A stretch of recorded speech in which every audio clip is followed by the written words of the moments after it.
تو سر آپ سے گزارش ہے آج کا وظیفہ بیان کر دیجئے، پھر پروگرام کو آگے بڑھا دیں۔ بسم اللہ الرحمن الرحیم، الحمد للہ رب العالمین والصلاة والسلام علی اشرف الانبیاء والمرسلین، اما بعد۔ نظامی صاحب، آج کا وظیفہ روح اور دل کی صفائی کے لیے ہے۔ ماشاءاللہ۔ جس طرح لباس پہ گرد و غبار پڑ جائے، ہماری چیزوں پر گرد و غبار پڑ جائے تو ہمیں فکر ہوتی ہے کہ یہ اس کی چمک دمک کم ہو گئی ہے، خوبصورتی میں کمی آ گئی ہے، فوراً اس کو دھوتے ہیں، صاف کرتے ہیں، اس کو پالش کرتے ہیں تاکہ وہ پہلے کی طرح چمک دمک قائم رہے۔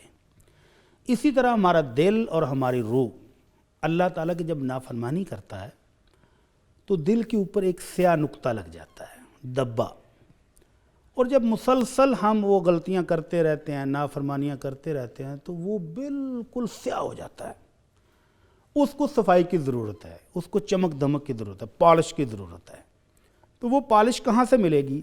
وہ امام الانبیاء، میرے اور آپ کے مربی، آپ کے رہنما، ہم سب کے قائد، ہمارے محبوب مصطفیٰ صلی اللہ علیہ وسلم نے دیا ہے۔ اس کے ذریعے سے پھر وہ دل پوری طرح چمکنے لگتا ہے اور اللہ کے قریب ہونے لگ جاتا ہے، اللہ کی رحمتیں آنی شروع ہو جاتی ہیں۔ اور اس وظیفے کا میں پہلے فائدہ بتا دوں تاکہ شوق پڑ جائے، رغبت ہو جائے، اور اس کو اپنانے کے لیے ہم ہمت کمر کس لیں، ہمت بنا لیں۔ امام حسن بصری رحمہ اللہ کے پاس ایک مریض آتا ہے کہ حضرت بیماری بہت طویل ہو گئی ہے، وہ علاج کام نہیں کر رہا۔ کہتے ہیں جا کر گناہوں کی معافی مانگو، اللہ سے رو رو کر معافی مانگو۔ ایک اور آ کر کہتا ہے حضرت بارشیں نہیں ہو رہی، فصلیں نہیں ہیں، اناج کی کمی، پھلوں کی کمی، سبزیوں کی کمی، ہر طرف قحط سالی ہے، ہمارے لیے دعا فرما دیں۔ کہتے ہیں جائیں اور قوم سے کہیں گناہوں کی معافی مانگو۔ اللہ اکبر۔ ایک شخص آیا حضرت شادی کو اتنے سال ہو گئے، اولاد نہیں ہے، تو کہتے ہیں کہ گناہوں کی معافی مانگو۔ شاگردوں نے پوچھا استاد جی بیماریاں مختلف تو علاج ایک ہی، مختلف لوگ آئے ہیں، آپ نے علاج سب کو دوائی ایک ہی دے دی ہے۔ کہتے ہیں یہ وہی دعا ہے جو نوح علیہ السلام کی زبانی عرش والے رحمان نے نوح علیہ السلام کی قوم کو دی تھی۔ کیا کہا تھا؟ فَقُلْتُ اسْتَغْفِرُوا رَبَّكُمْ إِنَّهُ كَانَ غَفَّارًا يُرْسِلِ السَّمَاءَ عَلَيْكُمْ مِدْرَارًا وَيُمْدِدْكُمْ بِأَمْوَالٍ وَبَنِينَ۔ نوح علیہ السلام نے اپنی قوم کو کہا تھا میری قوم اپنے رب سے اپنے گناہوں کی معافی مانگنی شروع کر دو، وہ تمہیں موسلادھار بارشیں دے گا جس سے فصلیں اگیں گی، اناج، پھل، سبزیاں سب کچھ وافر ہو جائے گا، اور اللہ تمہیں اولاد میں بھی اضافہ دے گا، بیٹے دے گا تمہیں، اور اللہ تعالیٰ تمہارے لیے باغات اور نہریں چلا دے گا، باغات اگائے گا، نہریں چلا دے گا، ہر چیز وافر ہو جائے گی۔ تو میں نے تو وہی نسخہ بتایا ہے، رزق کی کمی ہو گناہوں کی معافی مانگو، اولاد نہیں ہے گناہوں کی معافی مانگو، آپ کو کچھ بھی چاہیے گناہوں کی معافی مانگے۔ تو رحمت عالم صلی اللہ علیہ وسلم کے بارے میں صحابی رسول بیان کرتے ہیں کہ ہم ایک مجلس میں بیٹھے ہوئے 70 بار آمنہ کے لال صلی اللہ علیہ وسلم کو یہ الفاظ پڑھتے ہوئے سنتے تھے، استغفر اللہ ربی من کل ذنب واتوب الیہ، سبحانک اللہم ربنا وبحمدک استغفرک واتوب الیہ۔ تو یہ استغفار جو ہے، اللہ میں تو اس سے گناہوں کی معافی مانگتا ہوں، اللہ مجھے معاف فرما دے۔ تو 70 بار کا مطلب عرب لوگ جب وہ کسی مقدار کو ان لمیٹڈ بیان کرنا چاہتے تو اس وقت وہ کہتے تھے کہ یہ کام میں نے 70 بار کیا ہے۔ اور اگر صرف 70 بار بھی ہو تو آمنہ کے لال صلی اللہ علیہ وسلم تو وہ ہیں جن کا جنت میں مقام اور مرتبہ سب سے اوپر اور ایک ہی ہے، وہ بے شک بے شک، اور وہ آپ ہی کو عطا ہونا ہے، کوئی کمی ہے ہی نہیں۔ تو یہ امت کو درس تھا، امت کے لیے سبق تھا کہ میں جس کا مقام اور مرتبہ سب سے بلند ہے، وہ اگر 70 مرتبہ ایک مجلس میں بیٹھ کے استغفار کر رہا ہوں تو امت کو تو اس سے بھی زیادہ کرنا چاہیے۔ بے شک بے شک۔ اور پھر جب آپ کا مشن کمپلیٹ ہوا ہے، جب اللہ رب العزت نے یہ اطلاع دی، آپ کو خوشخبری سنائی کہ میرے محبوب آپ کا مشن کمپلیٹ ہے، اب آپ کا ہمارے پاس آنے کا وقت قریب ہو گیا ہے، تو 2 کام کیجئے۔ سورہ النصر فَسَبِّحْ بِحَمْدِ رَبِّكَ وَاسْتَغْفِرْهُ، اب آپ اپنے رب کی حمد و ثنا تسبیحات بیان کریں اور بخشش مانگیں۔ تو پھر آپ نے سجدوں کے اندر شامل کر لیے دعا، سبحانک اللہم ربنا وبحمدک استغفرک واتوب الیک، کہ اللہ تیری حمد و ثنا، تیری شان، تیری بڑائی اور میں اللہ معافی مانگ رہا ہوں، بخشش مانگ رہا ہوں، اللہ معاف فرما دے. تو یہ دعا آپ نے سجدوں میں مستقل رکھ لی. ٹھیک. تو یہ دعا جو ہے استغفر اللہ الذی لا الہ الا هو الحی القیوم واتوب الیہ، اللہ کے نبی صلی اللہ علیہ وسلم فرماتے ہیں جو یہ کلمہ پڑھ لے، اگر جنگ سے بھاگنے والا فوجی، بہت بڑا گناہ ہے کہ جنگ کے موقع پر کوئی فوجی بھاگ جائے، میدان جنگ چھوڑ کے پیٹ دکھا کے فرار ہو جائے، بہت بڑا جرم ہے. فرمایا اگر وہ مجرم بھی یہ پڑھ لے تو اللہ اس کو بھی معاف کر دیتے ہیں. اللہ اکبر. تو جیسے جیسے ہم یہ بخشش کی دعا کرتے ہیں دل صاف ہوتا ہے، اللہ کی قربت نصیب ہوتی ہے، اور پھر اللہ کا وعدہ ہے کہ وہ یرزقہ من حیث لا یحتسب، پھر رزق وہاں سے آنا شروع ہو جاتا ہے کہ بندے کی سوچ سے بھی بالا. یعنی کہ دل کی پاکیزگی کے لیے آج کا روح اور دل دونوں کی صفائی کے لیے، اور وہ چمکدار ہو جائے، خوشبودار ہو جائے، تو اس کے لیے استغفر اللہ الذی لا الہ الا هو الحی القیوم واتوب الیہ. ٹھیک ہے، ماشاءاللہ. اللہ تعالیٰ آپ کو جزائے خیر دے. اللہ دے جی. جزاک اللہ. بھٹی صاحب وظیفہ بیان کر دیا بھٹی صاحب نے، اور ایسے وظائف جب ہم بتاتے ہیں تو ہمیں سوشل میڈیا پہ بھی بڑا اچھا فیڈ بیک آتا ہے، آپ کی محبتوں کا اظہار ہوتا ہے، اور سم ٹائمز ایسے کویشچنس بھی پوچھے جاتے ہیں کہ جی وظیفہ اگر ڈسپلے کر دیا جاتا تو اچھا ہوتا ہے. ہم یقیناً ڈسپلے کرتے ہیں، ایسا ہو نہیں سکتا کہ ہم وظیفہ بتائیں اور ڈسپلے نہ کریں. آپ ذرا پروگرام جب تفصیل میں دیکھیں گے، آپ اس لیول سے دیکھیں گے جہاں سے ہم نے آغاز کیا تھا، تو آپ کو وہ ریٹن فارم میں بھی مل جائے گا. اور یہاں پہ آج کی شخصیت شامل کرتے ہیں، اور آپ کو بتائیں کہ آج کی شخصیت جو ہمارے پاس ہیں، جن کے حوالے سے آپ کو پیکج دکھائیں گے، امام شافعی رحمۃ اللہ علیہ. یہ پیکج دیکھتے ہیں اور پھر واپس آتے ہیں. امام ابو حنیفہ کی وفات کے سال یعنی 150 ہجری میں موجودہ فلسطین کے علاقے غزہ کے گرد و نواح میں آباد ایک یمنی قبیلے میں ادریس بن عباس نامی شخص کے گھر ایک یتیم بچہ پیدا ہوا. اس کا نام محمد رکھ دیا گیا. اسی یتیم بچے نے کچھ سالوں کے بعد رسول کریم صلی اللہ علیہ وسلم کی سنت کا خادم بن کر ناصر السنہ کا لقب پایا، اور امام الائمہ بن کر دنیا بھر میں امام شافعی کے نام سے شہرت حاصل کی. امام احمد بن حنبل رحمۃ اللہ علیہ فرمایا کرتے تھے کہ اللہ تعالیٰ ہر صدی کے آخر میں ایسا بندہ بھیج دیتے ہیں جو رسول کریم صلی اللہ علیہ وسلم کے دین کا دفاع کرتا ہے. پہلی صدی میں یہ شخص عمر بن عبدالعزیز تھے، تو دوسری صدی میں امام شافعی رحمہم اللہ تعالی. آپ کا نام محمد بن ادریس الشافعی ہے. آپ کا ابتدائی زمانہ بڑی تنگ دستی میں گزرا. آپ کی والدہ محترمہ نے آپ کی تعلیم و تربیت کے لیے بہت کوششیں کیں. وہ اپنے یتیم بیٹے کو کم سنی میں تعلیم و تربیت کے لیے خود فلسطین، یمن اور مکہ مکرمہ لے کر گئیں. آپ کو علم حاصل کرنے کا بڑا شوق تھا. 7 سال کی عمر میں قرآن مجید حفظ کر لیا تھا. 15 برس کی عمر میں فتویٰ دینے کی اجازت مل گئی تھی. آپ امام مالک کی شاگردی میں رہے اور امام مالک رحمہ اللہ کی وفات تک ان سے علم حاصل کیا. آپ نے اصول فقہ پر سب سے پہلی کتاب الرسالہ لکھی. الام آپ کی دوسری اہم ترین کتاب ہے. امام شافعی رحمۃ اللہ علیہ نے مختلف مکاتیب کے افکار اور مسائل کو اچھی طرح سمجھا، پرکھا، پھر ان میں سے جو چیز قرآن و سنت کے مطابق پائی اسے قبول کر لیا. آپ کو جس مسئلے میں اختلاف ہوتا تھا اس پر قرآن و سنت کی روشنی میں مدلل بحث کیا کرتے. امام شافعی رحمۃ اللہ علیہ صحیح احادیث کے مل جانے پر قیاس اور اجتہاد کو چھوڑ دیتے تھے.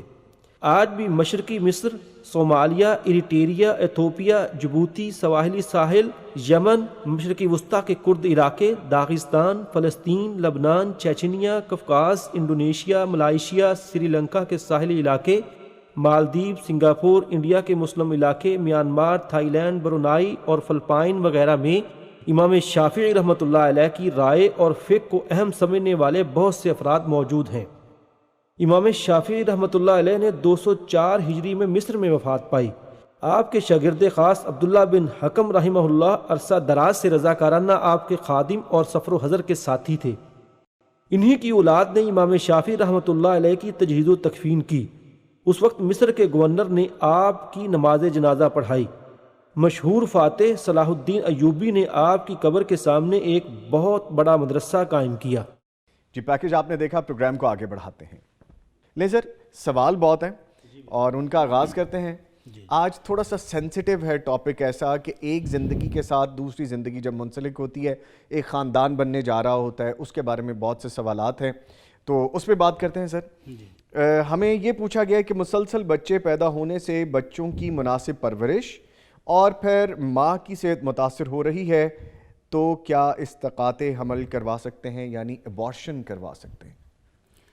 نظام صاحب، پہلے تو یہ بات سمجھنے کی ضرورت ہے کہ اولاد اللہ رب العزت کی بہت بڑی نعمت ہے، بے شک بے شک، بہت شاندار نعمت ہے۔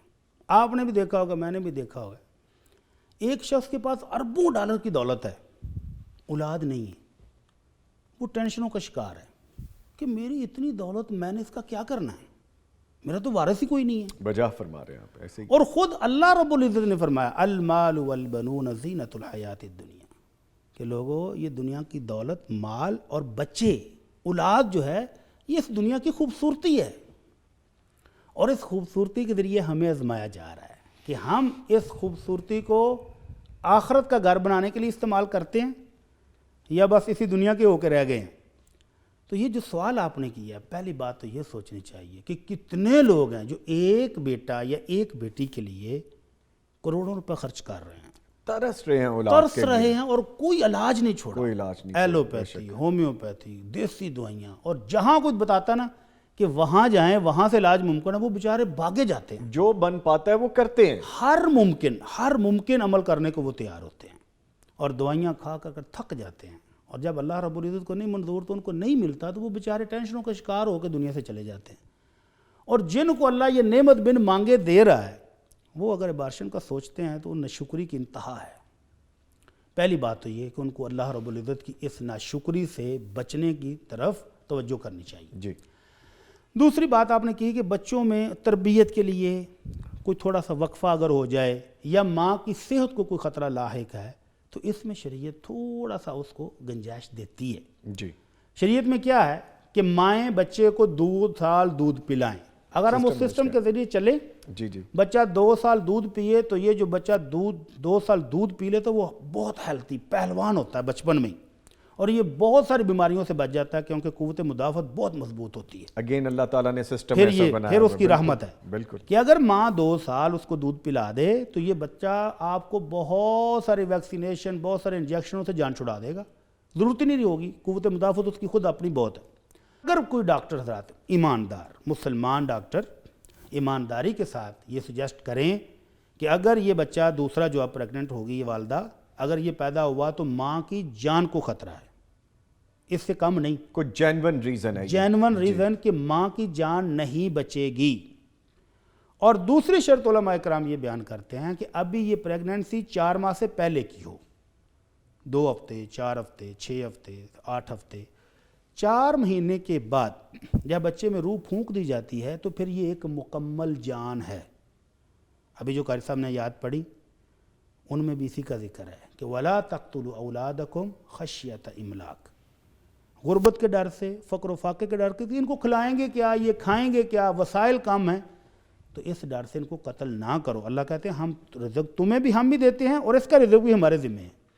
تو 4 ماہ سے پہلے اگر ایماندار ڈاکٹر سجیسٹ کریں کہ اس بچے کو ضائع کروا دیں، یہ ماں کی جان کو خطرہ ہے، تو جائز ہے، اور اگر اسی طرح کو کچھ سیریس مسئلہ ہو جائے تو پھر جائز ہے، ورنہ بلا وجہ اس بچے کو ضائع کرانا ایک جان کا قتل ہوگا، اور اس کا بھی ہم بتائیں گے کہ ایک جان کا پھر اس کو کفارہ کیا دینا پڑے گا۔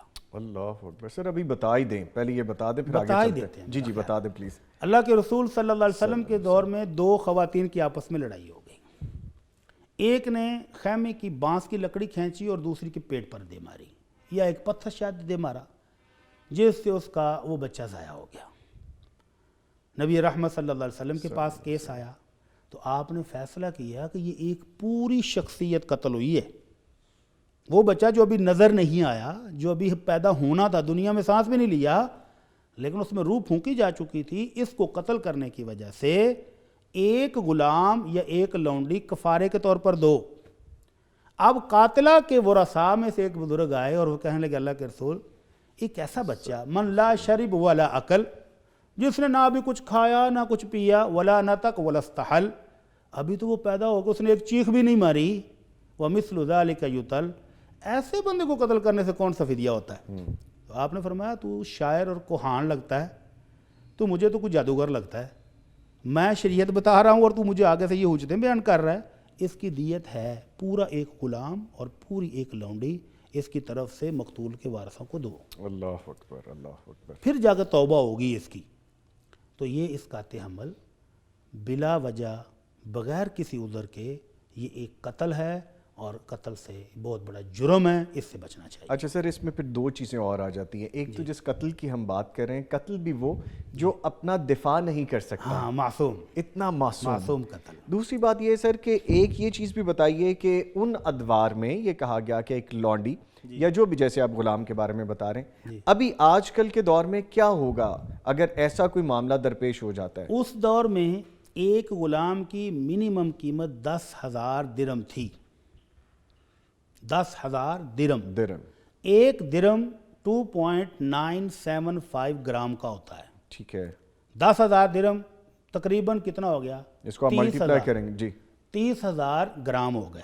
ٹھیک ہے. تو 1000 گرام کا کلو ہوتا ہے جی, تو 30,000 گرام کتنے ہو گئے؟ 30 کلو چاندی. بہت 30 کلو چاندی کی قیمت ابھی نکال لیں تو میرا خیال ہے کہ یہ 40-50 لاکھ کے قریب تو بنے گی.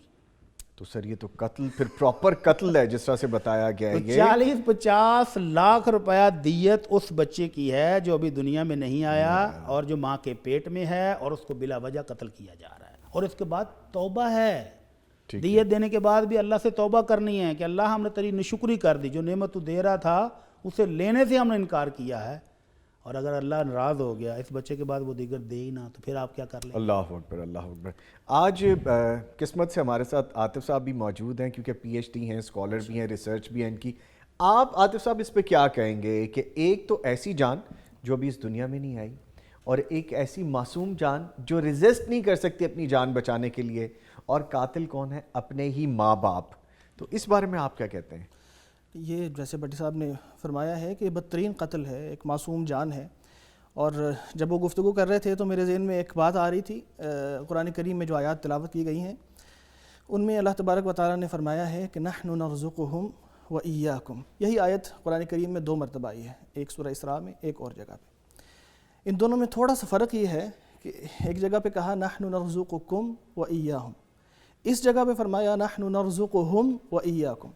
اس میں فرق یہ ہے کہ دوسری آیت میں اللہ نے فرمایا کہ آپ کو بھی رزق ہم ہی دیتے ہیں اور انہیں بھی ہم ہی دیتے ہیں, کیونکہ زیادہ تر ضائع کرنے کا یا اس قاطع حمل کی وجہ یہ ہوتی ہے کہ کیسے پالیں گے, ہم سے تو افورڈ نہیں کر سکتے, ابھی بچے پہلے زیادہ ہو گئے ہیں, اس طرح کے معاملات. تو اللہ تبارک و تعالیٰ نے اسی کی جو بات تھی, جو وجہ تھی, اس کو ایڈریس کرتے ہوئے یہ ایک لطیف نقطہ ہے کہ اللہ تبارک و تعالیٰ نے فرمایا نحن نرزقہم, ہم انہیں رزق دیتے ہیں, و ایاکم, اور آپ کو بھی دیتے ہیں. بے شک. یعنی ان کا ذکر پہلے کیا کہ آپ ان کی فکر کر رہے ہو, ان کو ہم پہلے رزق دیں گے, آپ کو تو دے ہی رہے ہیں. یعنی امپورٹنس کس طرح سے دکھائی گئی ہے باقاعدہ.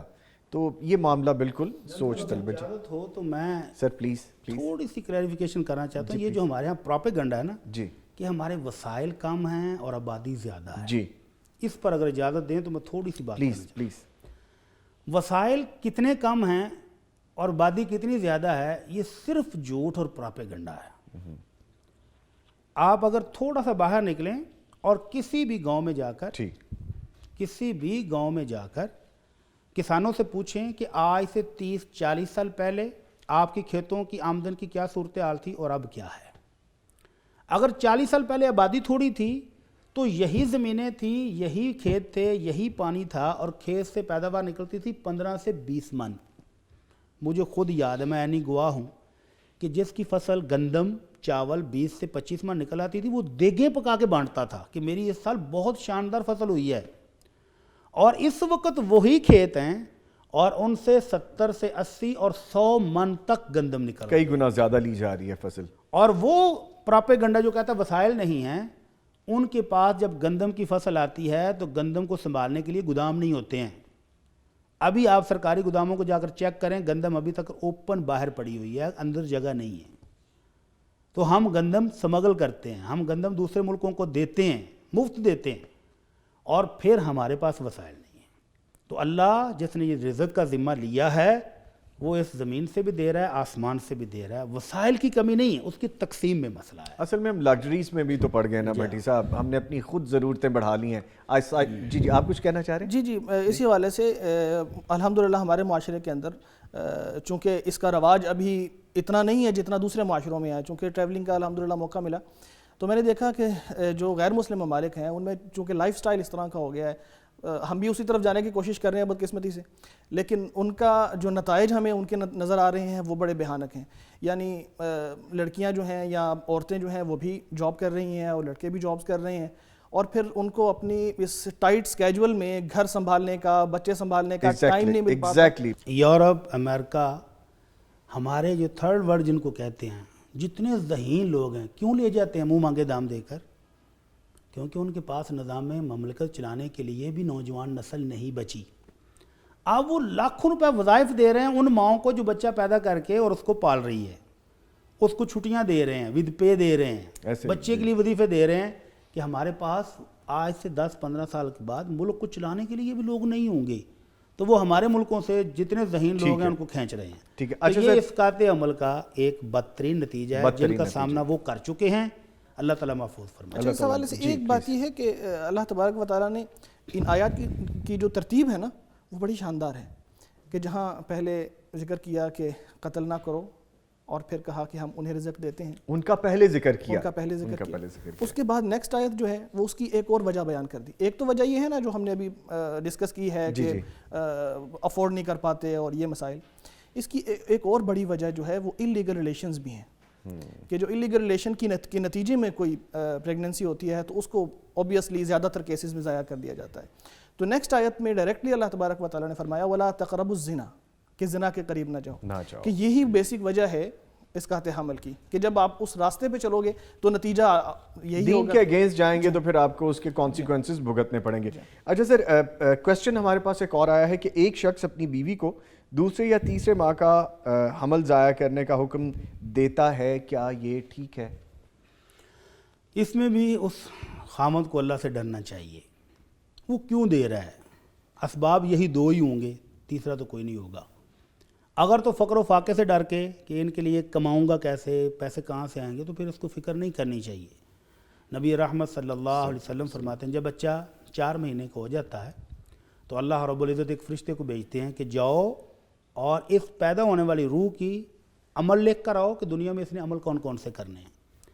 اس کا رزق لکھ کے آؤ کہ جب تک یہ دنیا میں رہے گا اس نے کیا کمانا ہے، کیا کھانا ہے، وہ بھی ابھی لکھ دو. اور اس کی عمر لکھ کر آؤ کہ یہ کتنے سال، کتنے دن، کتنے مہینے جیے گا. اور یہ بھی لکھ کر آؤ کہ یہ خوش نصیبوں میں ہوگا کہ بد نصیبوں میں ہوگا. تو وہ بچہ جس کا 4 مہینے کے بعد اللہ رب العزت نے سب بندوبست کر دیا ہے، ہم اس کے لیے پریشان ہو رہے ہیں. تو اس والد کو اللہ سے ڈرنا چاہیے. اور دوسری وجہ وہی کہ اگر تو یہ حلال کا بچہ نہیں ہے تو پھر کوئی اور صورت اختیار کرنا، اس کی بھی ہم بات کریں گے. لیکن اس ماں کو کیا اس کی بات ماننی چاہیے؟ ابھی سوال یہ ہے. جی تو اللہ کے رسول صلی اللہ علیہ وسلم کا فرمان ہے کہ لا طاعت لمخلوق فی معصیت اللہ. اللہ نے یہ نعمت دی ہے اور اس والدہ کی یہ ذمہ داری لگائی ہے کہ وہ اس کو پرورش کرے، اس کو پالے، اس کو جنم دے. اور یہ خامد اللہ کے اس حکم کی نافرمانی میں اس کو حکم دے رہا ہے، لہذا اس خاتون کے لیے اس حکم کو ماننا قطعاً ضروری نہیں ہے. ٹھیک ہے صاحب، یہاں ایک پریکٹیکلی آزمائی ہوئی چیز ذکر کرتا چلوں کہ اللہ تبارک و تعالیٰ رزق کے راستے کیسے کھولتا ہے انسان کو احساس نہیں ہوتا، پتہ بھی نہیں چلتا. اللہ کی جو پلاننگ ہوتی ہے وہ ابو آل ہوتی ہے. جب میری شادی ہوئی تو میں کچھ نہیں کماتا تھا. بڑے لکی ہیں آپ ماشاءاللہ. آپ کے پیرنٹس بہت اچھے ہیں جی کہ آپ کچھ کماتے بھی نہیں تھے تو آپ کی شادی کر دی ماشاءاللہ. تو الحمدللہ جیسے ہی شادی ہوئی تو فوراً ہی میری کمائی شروع ہو گئی. جب میرے پہلے بچے کا پتہ چلا تو ساتھ ہی میری جاب لگ گئی ماشاءاللہ ماشاءاللہ. اور جب دوسری بچی کا پتہ چلا تو میری ایک اور جاب لگ گئی اور اسے بہتر تھی ماشاءاللہ. تو یہ دیکھیں بچے رزق اپنا ساتھ لے کے آتے ہیں. اوبویسلی ملتا تو والدین کو ہی ہے اور ان کے ذریعے ہی بچوں تک اللہ نے پہنچانا ہے، کوئی ڈائریکٹ بچوں کو تو نہیں دینا. تو اللہ پر اعتماد رکھیں، جس روح کو اللہ نے دنیا میں بھیجا ہے اس کے رزق کا بندوبست پہلے کر کے بھیجا. قاری صاحب یہ صرف سبق ہوتے ہیں سیکھنے کے لیے، اور یہ پریکٹیکل مثال، کیونکہ ہم چونکہ پروگرام کر رہے ہیں، باتیں کر رہے ہیں، تو اس میں ایسی مثال دینا یہ بہت اہم بات ہو جاتی ہے کہ قاری صاحب کی اپنی مثال یہ ہے کہ انہوں نے بیان کیا ہے جس طرح قرآنی آیات کا ذکر کر رہے تھے کہ انہیں بھی رزق ہم دیتے ہیں اور تمہیں بھی رزق ہم دیتے ہیں. جب اللہ تعالیٰ نے فرما دیا تو یہ مثال ہمارے پاس موجود ہے کہ کیسے کیسے کن کن طریقوں سے رزق آتا ہے. سر چونکہ رزق کی بات کر رہے ہیں تو ایک اور سوال جو پوچھا گیا ہے کہ درخواست کی گئی ہے بلکہ آپ سے سوال میں کہ رزق اور اسباب معاش میں اضافے کے لیے اگر کوئی آپ دعا بتا دیں تو. جی ابھی شروع میں جو وظیفہ بتایا ہے استغفر اللہ الذی لا الہ الا هو الحی القیوم واتوب الیہ، اس کو کثرت سے پڑھیں. اس کو کثرت سے پڑھنے کے ساتھ ساتھ اگر کوئی غلطی موجود ہے، اللہ کی کوئی نافرمانی، کیونکہ یہ گناہ جو ہیں یہ رکاوٹ ہو جاتے ہیں رزق میں. اللہ رب العزت فرماتے ہیں وَلَوْ أَنَّ أَهْلَ الْقُرَىٰ آمَنُوا وَاتَّقَوْا لَفَتَحْنَا عَلَيْهِمْ بَرَكَاتٍ مِّنَ السَّمَاءِ وَالْأَرْضِ. اگر بستیوں کے لوگ ایمان لانے کے بعد اللہ سے ڈرنا شروع ہو جائیں، گناہ چھوڑ دیں، نافرمانی چھوڑ دیں، اپنے رب سے بنا کر رکھیں، تو اللہ آسمان سے بھی برکتیں نازل فرمائے گا، زمین سے بھی ان کو عطا فرمائے گا. ٹھیک ہے ٹھیک ہے. تو یہ بہترین نسخہ ہے رزق کی بحالی اور اس میں خوشحالی کے لیے کہ اگر کوئی غلطی گھر کے افراد میں موجود ہے تو پہلے اس کو چھوڑیں. میں پہلے بھی مثال دیا کرتا ہوں کہ اگر آپ کے لباس سے پسینے کی بو آ رہی ہو تو اس کے اوپر پرفیوم چھڑکنے کا کوئی فائدہ نہیں. کوئی فائدہ نہیں. پہلے اس کو دھوئیں. اگر آپ کے دل میں نافرمانی کی وجہ سے زنگ لگ چکا ہے تو پہلے اس کو صاف کریں اور پھر اپنے رب سے رابطہ کریں، تو اس کے تو خدا نے بھرے ہوئے ہیں. سب سے پہلے وہ کام چھوڑیں جو ناپسندیدگی میں شمار کیا گیا ہے، بالکل. پھر آپ عمل کریں. یہ وہی بات ہے نا بھٹی صاحب انشاءاللہ. کہ آپ انشاءاللہ یہ وہی بات ہے کہ اگر آپ بنیاد مضبوط کریں گے تو عمارت مضبوط ہوگی. اسی طرح سے آپ یہ عمل اگر کرنا چاہتے ہیں تو پہلے اپنے عملوں پہ نظر ثانی کریں. جی رزق آصف کے صاحب. حوالے سے دو چیزیں ظاہر ہے بھٹی صاحب نے بھی اچھی رہنمائی فرمائی ہے. دو چیزیں قابل غور رہنی چاہیے کہ جو آدمی رزق کے بارے میں اضافے کے بارے میں سوچتا ہے. ایک تو یہ اللہ کی عبادت. حدیث قدسی میں آتا ہے اللہ تبارک و تعالیٰ فرماتا ہے یا ابن آدم تفرغ لعبادتی املأ قلبك غنا واسد فقرك والا تفعل ملأت يديك شغلا ولم اسد فاقتك. کہ اللہ تبارک و تعالیٰ حدیث قدسی میں فرماتا ہے کہ میرے بندے میری عبادت کے لیے وقت نکالو، میں تمہارے دل کو بے نیازی سے بھر دوں گا اور تمہاری محتاجی ختم کر دوں گا. Beautiful beautiful. اگر تم ایسا نہیں کرو گے تو میں تمہارے ہاتھوں کو کام سے بھر دوں گا لیکن تمہاری حاجتیں پوری نہیں ہوں گی. نہیں ہوگی. Very well. تو یہ کہ اللہ کے لیے وقت نکالنا عبادت کے لیے. دوسری صلہ رحمی. بالکل. صلہ رحمی انتہائی اہم چیز ہے. ہم قریبی رشتہ داروں کو چھوڑ دیتے ہیں، بھائیوں کو چھوڑ دیتے ہیں اور پھر ہم دیکھتے ہیں اپنے رزق میں برکت نہیں ہے، رزق میں کمی ہے. تو حدیث میں آتا ہے من احب ان یبسط له فی رزقه وینسأ له فی اثره فلیصل رحمہ. جو یہ چاہتا ہے کہ اس کا رزق کشادہ ہو جائے، عمر لمبی ہو جائے، صلہ رحمی کریں. صلہ رحمی کریں. اچھا بھٹی صاحب اسی سے ریلیٹ ہو جاتی ہے ایک بات اور، تو پھر کویسچن بن جاتا ہے ذہن میں کہ اس کے بارے میں پھر سوچ آتی ہے. ہم اگر عمومی دنیا کی بات کریں عاطف صاحب تو بڑے گناہ گار بظاہر، ہو سکتا ہے وہ اللہ کے نزدیک ہم سے بہتر ہوں، لیکن بظاہر بڑے بڑے ایسے گناہ گار ہمیں نظر آتے ہیں جن کے پاس بڑی دولت، بڑی پیسے کی فراوانی، بڑی رزق کی فراوانی. تو سر پھر اس کو ہم کس طرح سے دیکھ سکتے ہیں؟ نبی رحمت صلی اللہ علیہ وسلم اپنے حجرے میں آرام فرما رہے تھے، گرمی کا موسم ہے. عمر فاروق رضی اللہ تعالیٰ عنہ ملاقات کے لیے آئے، اجازت لی. اندر جب آئے تو نبی کریم صلی اللہ علیہ وسلم کھجور کی بنی ہوئی ایک چٹائی کے اوپر لیٹے ہوئے تھے اور آپ کے جسم مبارک پر چادر پیچھے ہٹی تو وہ کھجور کی چٹائی چبھنے کی وجہ سے آپ کی کمر مبارک پر نشان پڑ گئے تھے. اللہ اکبر. عمر فاروق رضی اللہ تعالیٰ عنہ نے پورے گھر میں نظر دوڑائی، کوئی ایسی چیز نظر نہیں آئی کہ جس کو کہا جائے کہ یہ تو بہت شاندار اور بہت قیمتی ہے. اور پھر بستر دیکھا تو وہ بھی کھجور کی چٹائی، تو آنکھوں سے آنسو آ گئے. نبی رحمت صلی اللہ علیہ وسلم بیدار ہوئے، پوچھا عمر کیوں رو رہے ہو؟ کہنے لگے اللہ کے رسول یہ کیسر اور کسرا، یہ سپر پاورز دونوں اللہ کے منکر ہیں، رومی بھی اور ایرانی بھی، دونوں اللہ کے منکر کافر ہیں، اللہ کو مانتے نہیں ہیں، اور ان کے گھروں میں ریشمی بستر ہیں، ہوا دینے کے لیے خادم 24 گھنٹے موجود ہیں، اور ان کے پاس نعمتوں کی فراوانی ہے. اور ایک طرف آپ دونوں جہانوں کے سردار، اللہ کے محبوب، اور آپ کے گھر کی یہ حالت ہے، میں روؤں نہ تو اور کیا کروں. جی.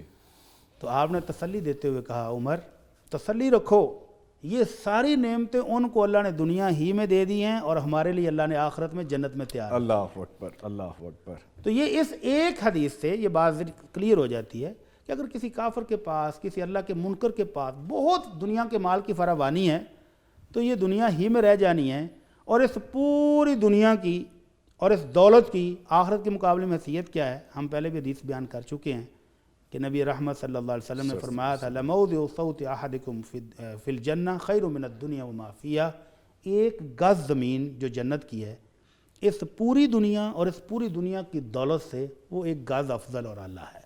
تو مومنوں کے لیے اللہ نے وہاں ہر چیز رکھی ہے، سب انتظامات تو یہ مکمل ہے دنیا وہاں کی پہ۔ چیزوں کو دیکھ کر دل چھوٹا نہیں کرنا چاہیے۔ چھوٹا کرنا تو یہاں ہمارے لیے یہ آزمائش ہے، جن کو اللہ نے وفر دیا ہوا ہے ان کی آزمائش بھی ہو رہی ہے، اور یہ یاد رکھیں کہ قیامت کے دن جو 5 بنیادی سوال ہونے ہیں جن کا جواب دیے بغیر کوئی بندہ اللہ کی مجلس سے ہل بھی نہیں سکے گا، ان میں 2 سوال یہ بھی ہیں کہ مال کمایا کیسے تھا اور خرچ کہاں کیا ہے۔ تو مومن تو اگر مال ملا ہے تو شکر بھی کرتا ہے، اللہ کی راہ میں خرچ کر کے جنت لینے کی کوشش کرتا ہے، اور اگر نہیں ملا، کم ملا ہے تو صبر کر کے جنت لے رہا ہے۔ ٹھیک ہے، تو اس لیے دوسروں کی طرف دیکھ کے للچائی ہوئی نظروں سے یہ نہیں سوچنا چاہیے کہ وہ کافر مشرک ہو کے اتنا ہے، تو ان کی آزمائش ہو رہی ہے، ان کو مزید سزاؤں کے لیے انتظامات ہو رہے ہیں، بس آپ نے کہہ دیا ہے کہ اگر ہے تو بھی آپ شکر ادا کریں گے، اور نہیں ہے تو صبر۔ تو صبر، دونوں ہی جنتی ہیں، دونوں جنتی۔ جی سر، یعنی جو رزق ملتا ہے، بڑی اچھی بات کی بھٹی صاحب نے، یا تو یہ انسان کے لیے نعمت ہے یا پھر نقمت بھی ہو سکتا ہے، یعنی اس کے لیے عذاب بھی ہو سکتا ہے۔ اس کی تائید میں وہ حدیث نبوی آتی ہے کہ اذا رأیت اللہ یعطی العبد فی الدنیا علی معاصیہ ما یحب فانما هو استدراج، کہ جب تم دیکھو کہ اللہ تعالیٰ کسی گنہگار بندے کو اس کے گناہوں کے باوجود دنیا میں جو اس کو چاہیے وہ دیتا جا رہا ہے، دنیا ہی دیتا جا رہا ہے اس کو، فانما هو استدراج، تو یہ اللہ تبارک و تعالیٰ اس کی رسی ڈھیلی کر رہا ہے۔ اور پھر نبی صلی اللہ علیہ وسلم نے اس آیت کی تلاوت فرمائی فلما نسوا ما ذکروا به فتحنا عليهم ابواب كل شيء حتى اذا فرحوا بما اوتوا اخذناهم بغتة فاذا هم مبلسون۔ اس آیت کا ترجمہ یہ ہے کہ جب انہوں نے ان باتوں کو بھلا دیا جو انہیں یاد دلائی گئی تھی، یعنی قرآن کی شکل میں، یعنی اللہ تبارک و تعالیٰ کی تعلیمات کی شکل میں، جب لوگوں نے اپنے پس سے پش ڈال دیا، ان کو بھول گئے، اپنی دنیا میں مصروف ہو گئے، فتحنا علیہم ابواب کل شیء، تو پھر ہم نے کیا کیا کہ سارے خزانے ان کے لیے کھول دیے، دنیا کھول دی، حتی اذا فرحوا بما اوتوا، پھر جب انہیں لگا کہ ہمیں تو بہت کچھ مل گیا ہے اور ہم تو دنیا کے اندر متمکن ہو گئے ہیں، اب تو ہم سے کوئی چھین نہیں سکتا، اللہ نے فرمایا اخذناہم بغتہ، پھر ہم نے اچانک انہیں پکڑ لیا۔ تو یہ ہے استدراج کہ اللہ ڈھیل دیتا جاتا ہے کہ اور بڑھتے جاؤ اور بڑھتے جاؤ، جب پکڑے گا تو پھر اس کی جو پکڑ ہے وہ زیادہ سخت، پھر کہیں نہیں جا سکیں گے، بالکل پکڑ بہت سخت ہوگی۔ بہت شکریہ قاری صاحب، آپ ہمارے ساتھ موجود تھے، عاطف الیاس صاحب، اور ان کے ساتھ ساتھ ہمارے ساتھ موجود رہے مولانا محمد اجمل بھٹی صاحب۔ سر آپ کے بھی آنے کا شکریہ۔ یہاں پہ مجھے ایک بریک لینا ہے، اور بریک پہ جانے سے پہلے میں آپ کو یہ بتاتا چلوں کہ جو آج کا ٹاپک ہے اس پہ ہم بات کریں گے ابارشن کے حوالے سے، معاشرتی بگاڑ کے حوالے سے۔ کہیں مت جائیے گا، ملتے ہیں ایک چھوٹی سی بریک کے بعد۔